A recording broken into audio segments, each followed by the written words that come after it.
नमस्कार, मी सुलेमान तांबोळी। दामाजी न्यूज मध्ये आपल्या सर्वांचे स्वागत।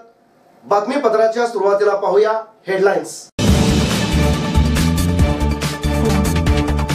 वृद्ध आणि अपंगांनी बजावला मतदानाचा हक्क। मंगळवेढ्यात कृष्ण तलावात बुडून चिमुकल्याचा मृत्यू। बार्शीचा तलाठी अपघातात ठार। भीमा नदीच्या पात्रात बुडून 2 सख्या बहिणींचा मृत्यू। नगरसेवक आनंद चंदनशिवे यांच्यावर गुन्हा दाखल। आणि तृप्ती घोडमिशे सांभाळणार पिंक पोलिंग स्टेशन। आता पाहूया सविस्तर बातमीपत्र। मतदानाची टक्केवारी वाढावी यासाठी काही दिवसापासून विविध स्तरावर प्रयत्न करण्यात आले, मात्र यानंतरही मतदारांनी मतदानाला तितकासा प्रतिसाद दिला नाही। मात्र सांगोला शहरातील शेवंताबाई तुकाराम देशमुख या 97 वर्षाच्या आजीने तर वाणी चिंचाळे येथील सदाशिव पाटील या 103 वर्षाच्या वयाच्या माजी सैनिकाने मतदानाचा हक्क बजावून आपले कर्तव्य पार पाडले आहे। सांगोला तालुक्यातील काही मतदान केंद्रावर सकाळपासून मतदारांचा उत्साह दिसून आला। त्यामुळे काही ठिकाणी पहिल्या 2 तासामध्ये मतदारांच्या रांगा लागल्या होत्या, तर काही ठिकाणी मतदारांमध्ये मात्र अणुत्साह होता। यामुळे तेथे तुरळक गर्दी होती। दुपारच्या वेळी मतदारांची फारशी गर्दी नसली तरी अनेक ठिकाणी अनेक वेळा ईव्हीएम मशीन बंद पडण्याचे प्रकार घडल्याने त्या बूथवरची रांग सायंकाळी 7 वाजेपर्यंत दिसून आली। दुपारच्या वेळी तापमान 40 अंशावर गेले असताना देखील कार्यकर्ते व मतदार यांचा मतदानासाठी उत्साह जाणवत होता। मतदानाचा हक्क पहिल्यांदाच बजावणाऱ्या युवकांनी मोठ्या उत्साहात मतदान केले। मतदान केल्यानंतर केंद्राबाहेर पडताच बोटावरचे मतदान केल्याचे निशाण दाखवत सेल्फी काढून फेसबुक, व्हॉट्सअप आपल्या मित्रांना पाठवण्यास विसरले नाहीत।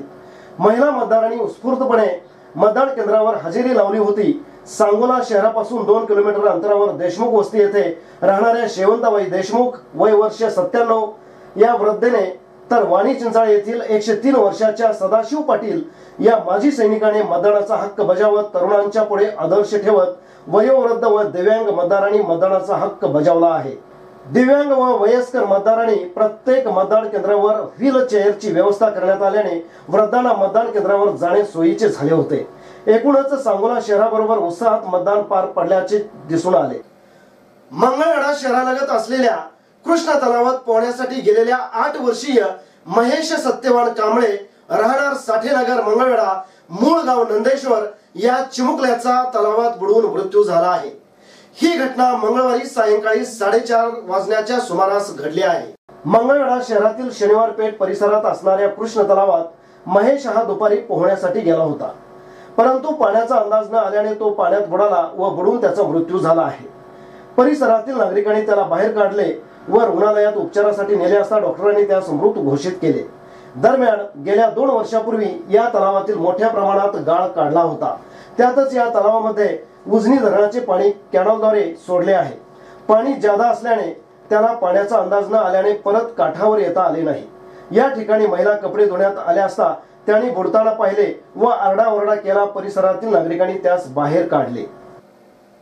रमणमाळा येथील निवडणूक कार्यालयाकडे ड्युटीवर जात असताना दसरा चौकात दुचाकींची समोरासमोर धडक होऊन गंभीर जखमी झालेल्या गगन बावडा तहसील कार्यालयातील तलाट्याचा खासगी रुग्णालयात उपचार दरम्यान सोमवारी मृत्यू झाला।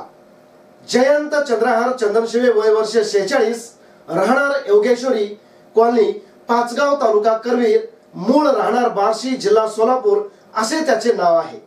या अपघातात मोपेडवरील 2 निवडणूक महिला कर्मचारी जखमी झाल्या। लोकसभा निवडणुकीसाठी कोल्हापुरातील रमणमाळा परिसरातील शासकीय धान्य गोदामामध्ये मतदान केंद्रावरील अधिकारी व कर्मचाऱ्यांना साहित्य वाटप करण्यात येणार असल्याने लवकर बोलावले होते।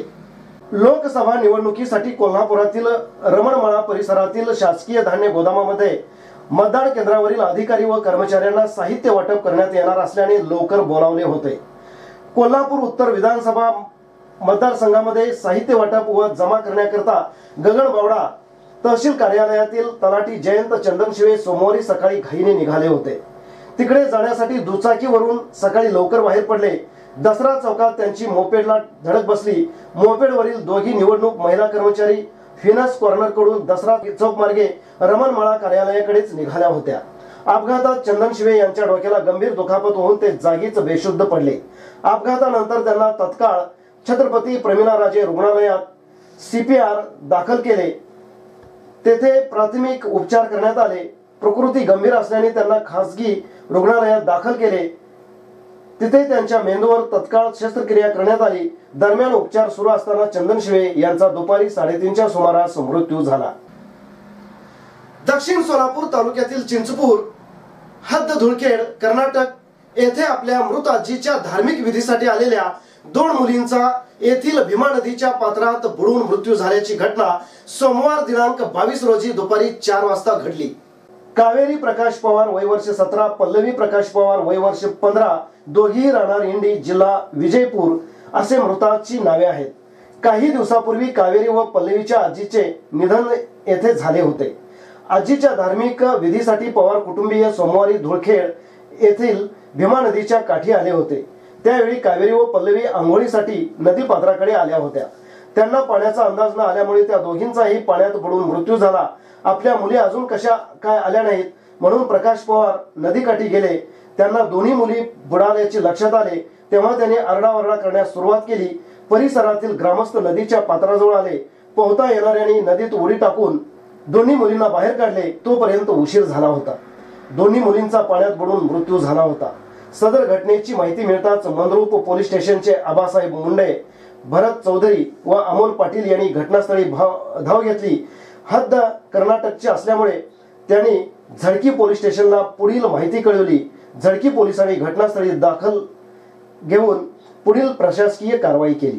महामानव डॉक्टर बाबासाहेब आंबेडकर जयंती उत्सव मिरवणुकीत छत्रपती शिवाजी महाराजांच्या वेशभूषेत सिंहासनावर डॉक्टर बाबासाहेब आंबेडकर यांना दाखवून 2 समाजात तेढ निर्माण करण्याचा प्रयत्न केल्याप्रकरणी प्रबुद्ध भारत तरुण मंडळाचे संस्थापक नगरसेवक आनंद बाबूराव चंदनशिवे, अध्यक्ष अक्षय प्रकाश माने यांच्यासह पदाधिकारी व मूर्तिकारावर गुन्हा दाखल करण्यात आला आहे. गुन्हा दाखल करण्याच्या मागणीचे निवेदन देण्यासाठी शेकडो शिवप्रेमी सोमवारी सकाळी पोलीस आयुक्तालयासमोर एकत्र जमले होते. यावेळी घोषणाबाजीही करण्यात आली. शिष्टमंडळाने पोलीस आयुक्त तांबडे यांची भेट घेऊन निवेदन दिले. मिरवणुकीतील हा प्रकार जाणीवपूर्वक व खोडसाळपणे केल्याचे शिवप्रेमींचे म्हणणे आहे. या देखाव्यामुळे समस्त शिवप्रेमी व दलित बांधवांच्या भावना दुखावल्या आहेत.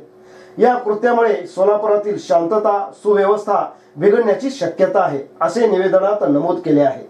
निवडणूक आयोगाच्या वतीने यंदाच्या लोकसभा निवडणुकामध्ये महिलांना प्रतिनिधित्व देत पिंक पोलिंग स्टेशन हा अभिनव उपक्रम राबविला आहे.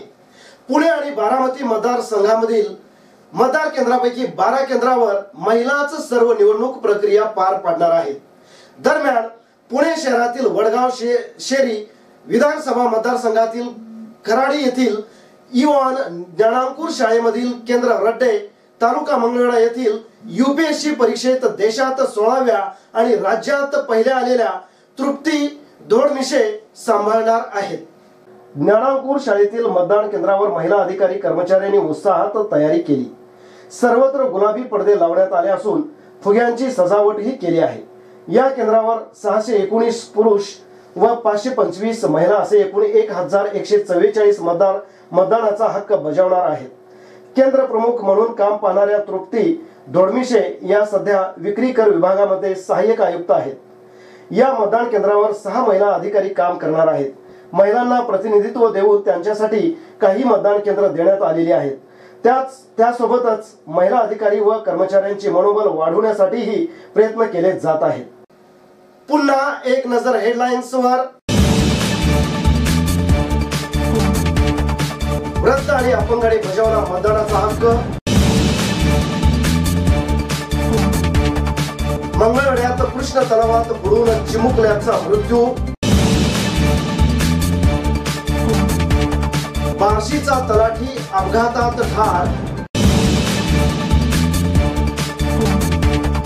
भीमा नदीच्या पात्रात बुडून 2 सख्या बहिणींचा मृत्यू. नगरसेवक आनंद चंदनशिवे यांच्यावर गुन्हा दाखल आणि तृप्ती घोडमिशे सांभाळणार पिंक पोलिंग स्टेशन। हे होतं आजचं बातमीपत्र। पुन्हा भेटू एका नवीन बातमीपत्रासोबत। नमस्कार।